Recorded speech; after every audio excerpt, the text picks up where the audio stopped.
without further ado, let's just start with Annette. It is a Moby Dick of a movie, and I mean this literally. Original story and music by Sparks. Here's the thing that you have to understand. When you say original story, it's by Sparks. They're a music group that I think Eric Holmes likes, if I recall. He saw the Edgar Wright documentary. Yep.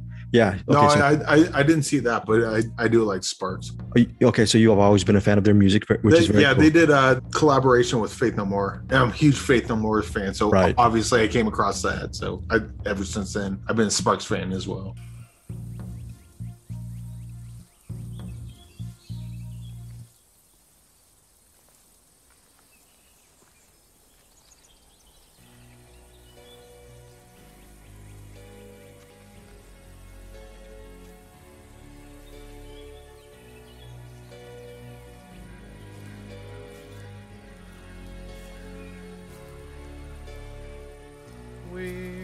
Love each other so much. We love each other so much. We're scoffing at logic. This wasn't the plan. We love each other so much. Love each other so much. We love each other so much. Counterintuitive, baby, and yet we remain. We love each other so much. Counterintuitive, baby, and yet we remain. We love each other so much.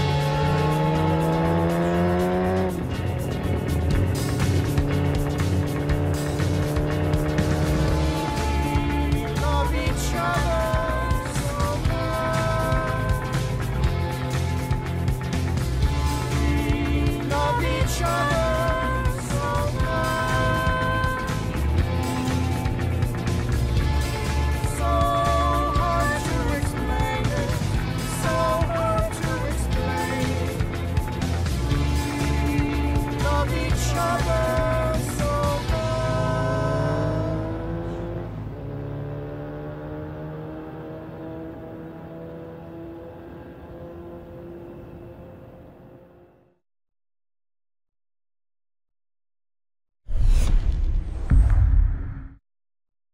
This movie is directed by Leos Carax. And Bruce, what are some of Carax's previous works that we've talked about on our Find Your Film podcast? We did a show on Holy Motors and The Lovers on the Bridge. Okay, now this movie, Annette, French filmmaker, right? It's not set in France. France.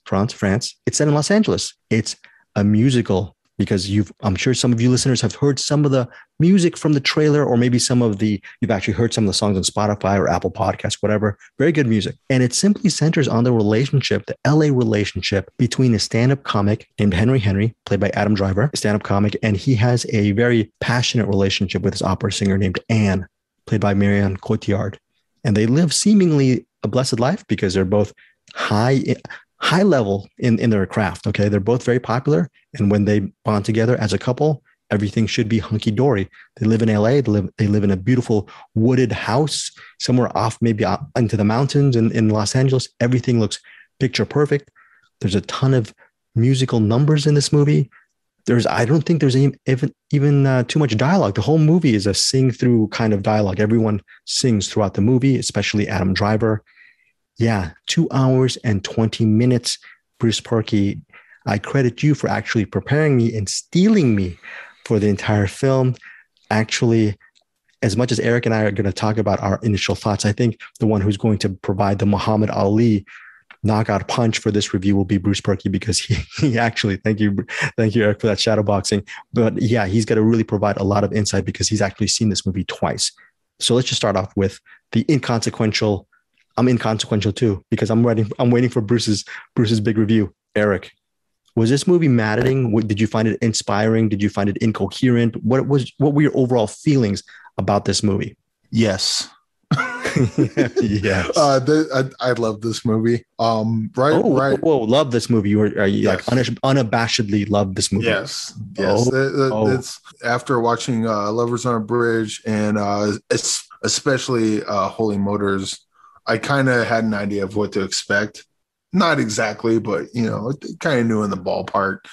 And then this movie starts off with what's it? And they get up and they start walking towards the camera, and then Adam Driver and Marion Cotillard comes towards the camera, and then like a bunch of people, they do that same thing they did. That probably my favorite scene in Holy Motors with the accordion, and then everyone's following them. They kind of open up Annette with that scene. It seems like a very virtuoso no-take sequence when they're walking the streets of Los Angeles. By the way, Eric, that streets of Los Angeles, when you're walking, that's where I used to live for about 10 years in downtown Los Angeles. So, well, when I come out to visit you again, you and I are going to hold hands and walk that exact same one shot. Oh, no. We're going to sing it as we walk it. No. We're going to hold hands. We're going to sing it, and we're going to skip. We're going to skip too. Hey, skip, skateboard. I don't care. We're going to do all that, all that stuff. But so right away, I'm like, all right, we're in Holy Motors territory, and I'm here for it. And then it goes on to Adam Driver doing a weird. It was weird. It was like a stand-up comedy, but this is a musical, so it kind of had a musical notes to it. Yeah, the movie just kept getting stranger and stranger as it goes along, and as it goes along, I'm like, I don't even give a care. And at one point during the movie, I looked up the writer, just to see if anyone other than Leos Carax wrote it. Come to find out, Leos Carax didn't write it at all. Yeah. It was the Sparks brothers that wrote it. And I'm like, oh, this totally makes sense. All right. And the movie just keeps getting weirder. And I think where this movie, succeeds more than Holy Motors is that the satire of this movie is more clear. That it's, about fame and putting your life out in public. They have issues of cancel culture. That's really big. They have issues of child actors and, the morality of putting children out for, everyone to see, and people like us who say, the 4-year-old didn't work for me. They're a terrible actor. And it's also this movie just worked on me on so many different levels. I don't know that it'll work for everyone. I would say that Holy Motors is a good barometer. Like if you watch Holy Motors and you hated it, this isn't going to be the Leos Carax movie that wins you over. If you watch Holy Motors and you're like, hell yeah, you might be ready for something like this. Honestly, I think I mentioned this to Bruce. This movie's going to win a lot of awards. Whether those awards are Razzies or Oscars remain to be seen. Well, there's so many themes in this movie. Like Eric was saying, also one of the things that I think you as listeners or viewers can point out is it's not giving too much away, but the way Henry performs a stand-up comedy, which Eric alludes to, even though he's singing throughout this entire most of his routine. He tells Anne that his main goal is to punish the audience and overcome them, pretty much dominate the audience with his shtick or with his aesthetic approach. While Anne, as the opera singer, she's more about saving their lives and giving them emotion and giving art to the people who watch her performances. And she gets gratified. She receives gratification just from actually receiving that kind of emotional connection with the audience. So right from the beginning, there's going to be an artistic clash between these two lovers. There are more clashes as the narrative goes. Before we get to you, Bruce, I would say my caveat, we have to say caveat every week. My caveat to this movie is, yes, if you love Holy Motors, dive into Annette. If you are expecting a pure musical, watch the opening moments and then just turn the whole thing off. Because this storyline, if you follow this storyline, it will really, I think, A lot of people will be disappointed with the actual execution of the story. People who do not know much about Carax's universe, what to expect. But if you actually enjoy it for the aesthetics, which is the music, the visual compositions, you're going to be blown away. This is a tour de force cinematic experience. This is one of actually, I'm thinking about it right now. It's one of my favorite films of the year, but it's just a warning. It's the same thing about the storyline. I don't know. It gets to a certain point midway through the movie that we don't want to talk about, that I was like, wow, weird shift, but not going to fault it. Bruce, your thoughts? Well, I went on a roller coaster ride with this movie. I kind of did what you did with Lovers on the Bridge. If I remember correctly, your original review on Lovers on the Bridge is like, for the first half, you were like, what is happening? And you were like, oh, this is going to be terrible. And then eventually you kind of got into it and you ended up liking it. Yeah, yeah. And this movie kind of worked the same for me. And I love Holy Motors. So something wasn't just clicking with me. I wasn't quite getting the rhythm. I wasn't quite getting the tone. It wasn't quite connecting with me. And probably at about the hour mark, let's just say we meet Annette. I'm just going to say that. We meet Annette, which I would say Annette is perfectly cast in this movie. And we meet Annette. And then I was like, okay, I'm in now. It's gone to the weird level that my brain is just clicked. It's just turned over. And from there on, I was on board and I went back and rewatched it, as you said. And I was able to much more appreciate the first half the second time around. And one of the things that kind of struck me, I think part of it is the music. So you think of musicals, right? You're going to have lots of ballads. You're going to have these melodic moments. You're going to have high emotion. You're going to have these kind of broad strokes. Weirdly, the music doesn't work in that way in this movie very much. Like, the broad strokes are non-musical. The music is almost, and I started finding it hitting it, and the music is really repetitious, first of all. Like, they repeat lines over and over and over again in almost every quote song. It's almost like obsessive thoughts from whatever character it refers to, or from the audience. And they keep just like, it's almost like when you're mulling over something and it's just nagging at you or bothering you. And it kind of works like that. And when I kind of struck that tone, it really helped me. The other thing that really struck me was, as it goes along, the world becomes more and more like a stage and like an opera. And it's almost like we sink into Anne's world.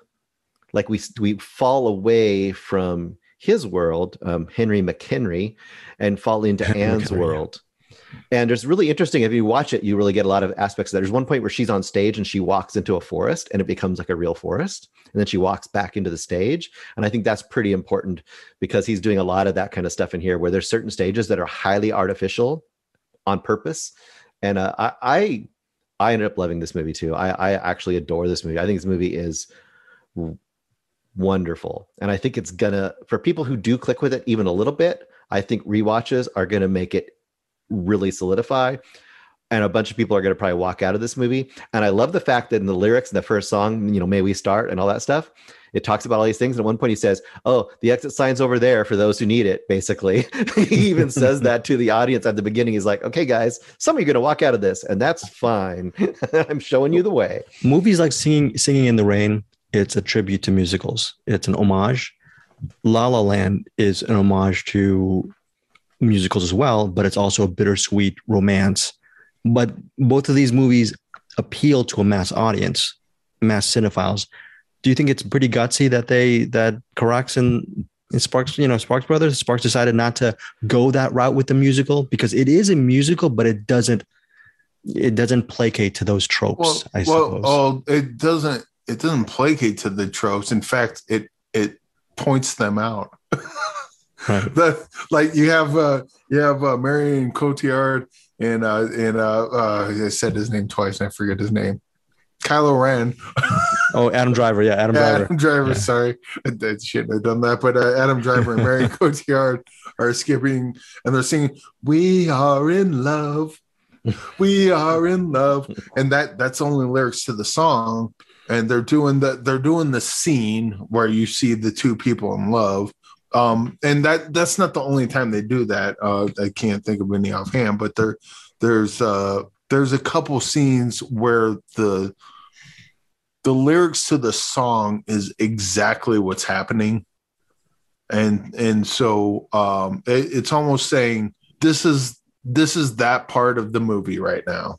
So we're just gonna get through it, and we're gonna say exactly what it is. It almost works as a satire of these type of movies.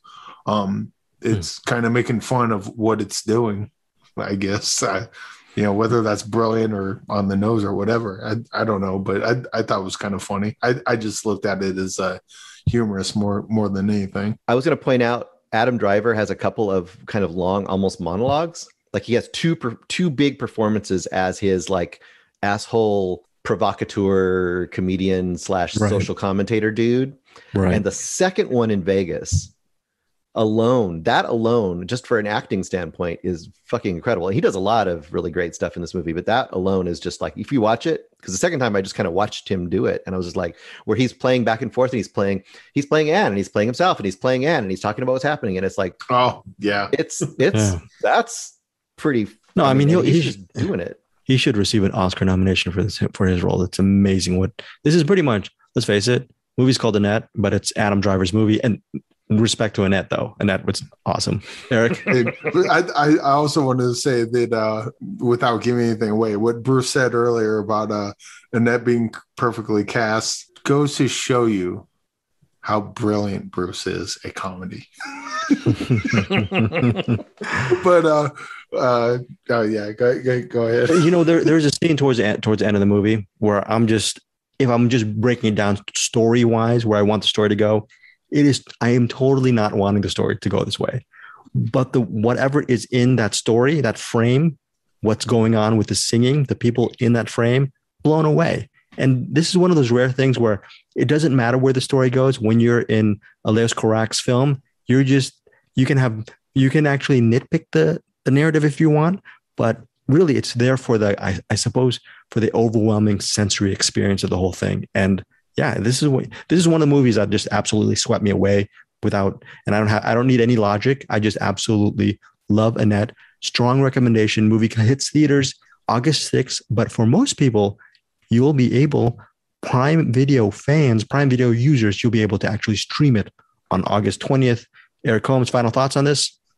Yeah, definitely a strong recommend. Caveat to some people are. I mentioned this is going to win a lot of awards, be it Oscars or Razzies. I think there's people that are going to watch this that are going to hate it, but I think there's going to. I suspect the people that even hate it, it'll burrow in their mind. Yeah, they're not going to get it out of their mind. Ooh, and not to give away the ending. I won't give away anything of the ending, but that got me crying like a little.